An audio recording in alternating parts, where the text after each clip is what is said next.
আসসালামু আলাইকুম ওয়া রাহমাতুল্লাহি ওয়া বারাকাতুহু। গতকাল রাতে প্রায় রাত 11টার দিকে মিল্টন সমাদ্দার, যার সোশ্যাল মিডিয়ায় একটা বিশাল পরিচিতি আছে, এরকম একজন ব্যক্তিত্ব, যার কিনা একটি child and old age care নামে একটি সেবামূলক প্রতিষ্ঠানও আছে। এই ব্যক্তিটি এই প্রতিষ্ঠানের আড়ালে বিভিন্ন অপকর্ম করে যাচ্ছে। গতকাল রাতে কালবেলা এবং দৈনিক ইত্তেফাক নিউজ পোর্টাল তার বিরুদ্ধে একটা নিউজ করেছে এবং পেজ দ্য পিপল সে তার সাথে লাইভ একটি শো করেছে। সেখানেও বিভিন্ন প্রশ্নের সম্মুখীন হয়েছে মিল্টন সমাদ্দার, কিন্তু সে সঠিক উত্তর তেমন একটা দিতে পারেনি। পেজ দ্য পিপলের লাইভটি আমি রাত্রে দেখেছি অনেকক্ষণ, কিন্তু পেজ দ্য পিপলের যিনি উপস্থাপক তার বিভিন্ন প্রশ্নের উত্তর মিল্টন সমাদ্দার ঠিকমতো দিতে পারেনি। তার উত্তরের মধ্যে কিছু সন্দেহ দেখা যাচ্ছে। কারণ কথা হলো, এই লোকটি অসহায় লোকদেরকে রাস্তাঘাট থেকে তুলে নিয়ে তার সাইলেন্ট ওল্ড এজ কেয়ারের থাকার ব্যবস্থা, খাওয়ার ব্যবস্থা, সেখানে তাদের সেবা যত্ন নেন, তাদের একটা ঠিকানা দেন।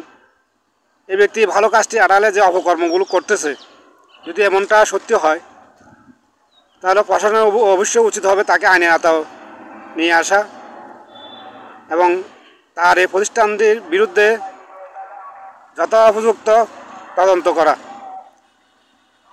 এবং সাংবাদিকরা এটাও নিউজ করেছেন, যে ব্যক্তি তার জন্মদাতা পিতার গায়ে হাত তোলে, সে কীভাবে অসহায় মানুষের জন্য এতটা জনদরদী হয়ে গেলেন।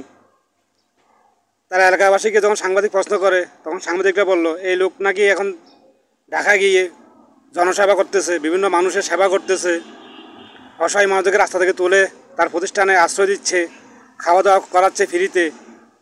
এই ব্যক্তি কিছুদিন পূর্বে তার পিতার গায়ে হাত তুলেছিল, যে কারণে তার পিতা তাকে ঘর থেকে বের করে দেয়।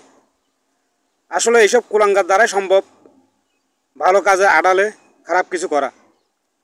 আসলে আমাদেরকে সবসময় কোনো পেজ বা কোনো প্রতিষ্ঠানকে ফলো করার আগে তাদের পরীক্ষা করে নেওয়া উচিত। মানুষের একটা স্বভাব থাকে, সেটা আপনি কিছুদিনের মধ্যে হলেও প্রকাশ দেখতে পারবেন। বলার অনেক কথা আছে, আমি এতটা তেমন কথা বলতে পারি না। কথা বলা অনেক কষ্টের কাজ, বিশেষ করে ক্যামেরার সামনে। আসলে বিষয়টি যেটা বোঝানোর চেষ্টা করলাম, যে তাকে অতি শীঘ্রই আইনে আওতায় আনা হোক। এখন আমি দেখতেছি বিভিন্ন কন্টেন্ট ক্রিয়েটরও তার বিরুদ্ধে, তার এই অনৈতিক কাজের বিরুদ্ধে কথা বলতেছেন। আসলে আমাদের সবাইকে সোচ্চার হওয়া উচিত, যে লোকগুলো ভালো কাজের আড়ালে মানুষের ক্ষতি করে।